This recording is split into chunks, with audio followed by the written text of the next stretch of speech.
High five, dude. High five. A high five to Dinosaur. That's what happens all alone in a kitchen with nothing but cake for company. Slowly drives you mad.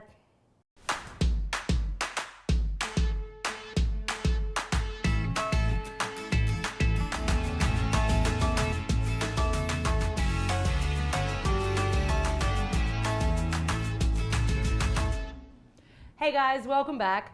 So Jacob and Ollie's birthdays are both coming up this week, and Jacob has been obsessed with this guy since the Good Dinosaur movie came out. We're gonna make a Good Dinosaur cake.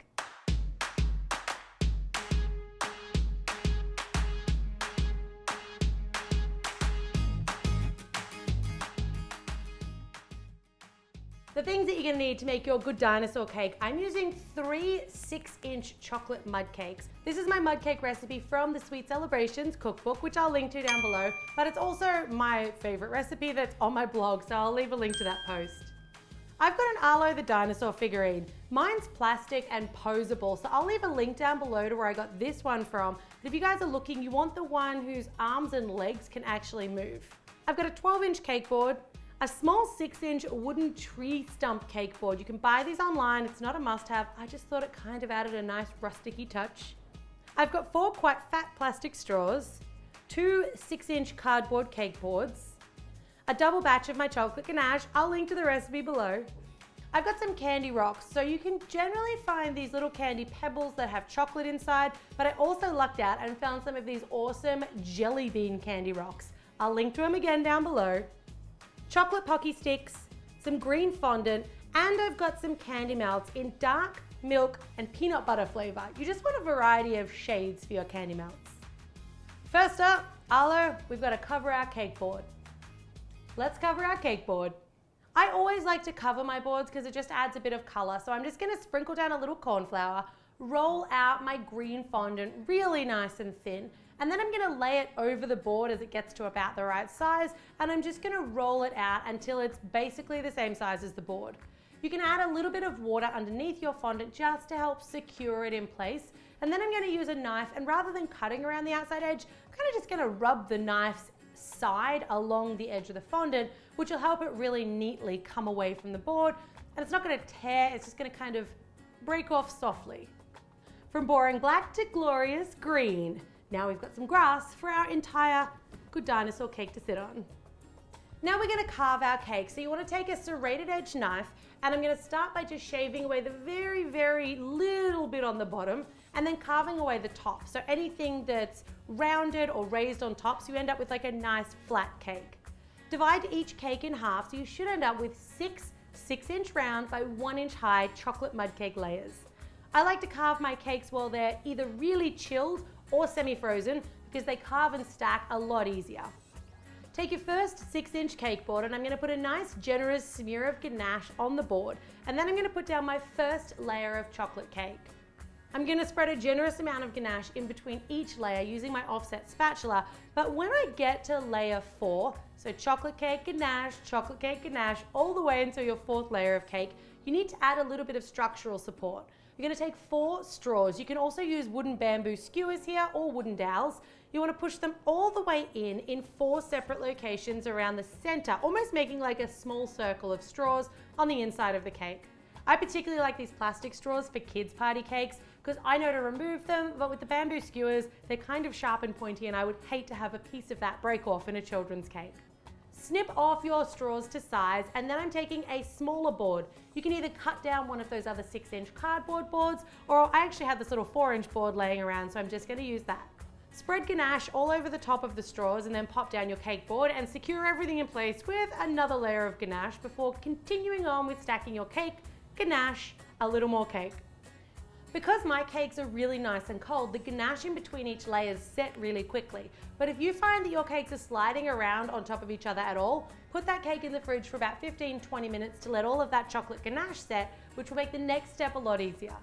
I'm gonna take a small amount of ganache and just spread it all up and down the sides of the cake. It's a pretty tall cake, so going up and down is a little bit easier here than trying to go side to side. And you wanna just make sure that it's completely covered in ganache all over the sides and on the top. If you feel you want to set this in the fridge again for 15 minutes, you can, but as I said, mine was cold to start with, so this first layer is set pretty quickly. Now I'm going to stick a generous, and I mean generous, layer of ganache on the outside. You want this coating of ganache to be quite thick because we need to press all of our little rocks and other elements into it. And if it's not thick enough, your rocks are gonna have nothing to stick to.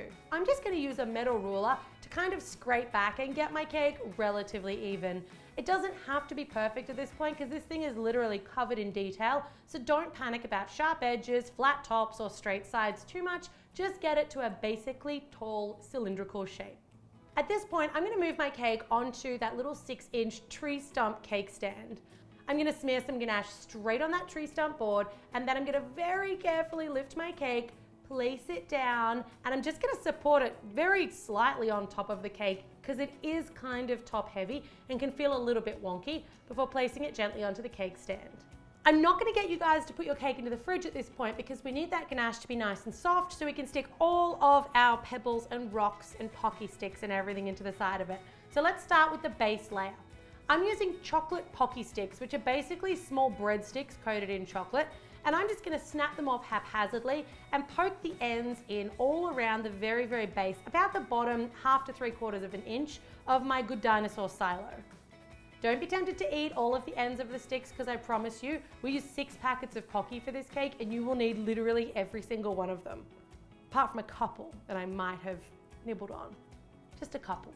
Now it's time for our rocks. So these little jelly bean rocks are awesome. They're really shiny, but they're also quite large, which means you don't need to be placing for hours. Some of them I stuck on whole, but some of them I actually cut in half with a pair of scissors, so they stretched even further and weren't so much in this cake for each slice that's gonna be cut. Placed them all over the cake, and I sort of alternated with the jelly bean rocks, the little candy rocks, but then I also took 2 of each color of the candy melt and kind of sandwiched them together like a little candy melt burger and shoved them into the side of the cake. This gives you a whole bunch of different options for different rocks. Really a nice variation to give you the effect of that kind of old school rustic-y wheat silo. Take 5 of your peanut butter candy melts.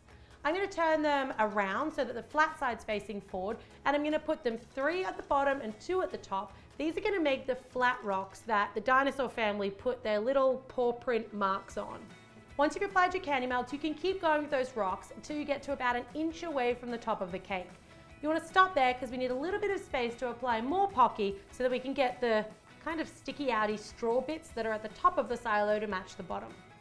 When you hit the top of the silo, you want to make these pocky breaks quite a bit longer than the ones on the bottom level because the top straw of the silo actually hangs out almost double the width. So again, I'm just breaking, sticking in my pocky, and you'll have a lot of those leftover ends here because you don't want to just waste all the pocky by only using the good bits. So again, just dab one of your other pocky into some melted chocolate and just touch up the little ends so that all you see is chocolate and there's none of that breadstick available. Perfect. Now we're almost done, but we've still kind of got this naked top of the cake going on. So I'm going to get all of my scraps of pocky, and some are covered and some are not. But I'm just gonna lay them around almost like a bit of a fan shape, separating out like a pie. I'm gonna lay all of my longest pocky first, and then I'm gonna use that melted milk chocolate or dark chocolate just to dip all of the rest of that pocky and lay them down. This kind of makes the top of the cake come together with that side straw and gives the impression that the whole top of our silo is covered in delicious chocolate breadstick straw. I'm gonna use a little broken piece of pocky, and I'm just gonna dip into some of that melted, either dark or milk candy melt. I'm gonna make the little paw print shapes that make the family members' marks. Some are a little bigger. I've got like dad, mum, and then the 3 kids, but I'm not leaving any blank because in my story, everyone already has their mark and no one's still waiting to earn it. I'm also gonna dip Arlo's foot into some of that chocolate so that it definitely looks like he's just finished putting his little paw on the side of the silo. Look at what we made, you guys. So now it's time to put everything together. So I want to put my main silo onto my green cake board, and then I'm going to put Arlo in place. And to do that, I'm going to use some melted chocolate. But I want to make sure that I get the melted chocolate on the base of the feet of this on the right place on the board. Because those rocks are in place, you can kind of handle it a little bit. So I'm going to press it down like so. And lift it off, and I should have 3 nice little imprints where my feet just stuck. And if I work quickly and place a small dollop of chocolate here, here, and I think here, I'll be able to stick my silo in place. So long as I put it back in the exact same location. We'll see. Perfect. Down at eye level with it, stick it into place, and let that set, and your silo should stay nice, neat, and even. And it'll also take out a little bit of those balance issues because now you've got a bigger base. Stick Arlo in place, like so. And he has this adorable little critter who hangs off his tail. And that also turns into an awesome gift for the little birthday girl or boy. So we're gonna finish it off by just putting the little mud puddle around the bottom. I'm literally just gonna blob chocolate. I always love putting my cakes on a larger cake board because I think it gives you so much more real estate to play with. You guys might have seen this in my Willy Wonka illusion cake where I literally had half the cake on the board. The waterfall and the Oompa Loompas. You can have cake, but you can also have all this space to make your cake look a lot better. A few more of our little candy rocks. Our Good Dinosaur cake is complete. So like I said, this is Jacob's birthday cake. I'm gonna let him take a look at it, but he's not allowed to eat it till we get to the party. If you guys don't follow our family vlog channel, make sure that you check it out. We have some pretty interesting adventures and some pretty crazy times. Have an awesome day, you guys. Whoever you make this for, I hope your little dinosaur loves this cake as much as we enjoyed making it. See you next time.